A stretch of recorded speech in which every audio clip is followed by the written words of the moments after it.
Minister, the global supply chains are still broken down. Globally, inflation scare is not over. Since this budget is pro-growth, pro-development, there is a big allocation towards expenditure. What are the chances that it may end up stoking inflation in India?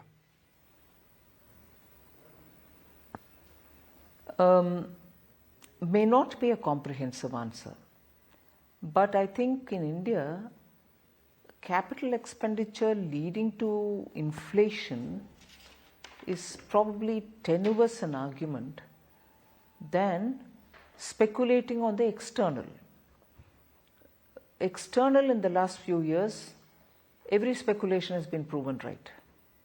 Whereas when you look at expenditure on capital assets, expenditure per se is not money flushing into the system. Expenditure in capital is actually going for purchase of goods, and those goods are core goods for the economy. They are not what you may call imitative expenditure. They're not flamboyant expenditure that somebody copies somebody else for the sake of living up to the Joneses, and therefore that adds to inflation. But that is the conspicuous consumption route. No, we are, through the capital expenditure, creating demand for core sector products, which in turn generates employment, which in turn gives money in the hands of people who have worked for that, and therefore they in turn bring in demand for your basic core living, which could be perishable goods, which could be basic food items, which could be essentials of FMCG, and so on. So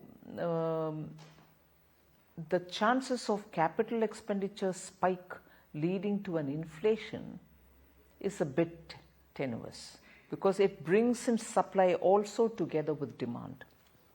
But for the sustainability and for India's GDP to grow, center has done their own bit in doing heavy lifting in terms of capital expenditure.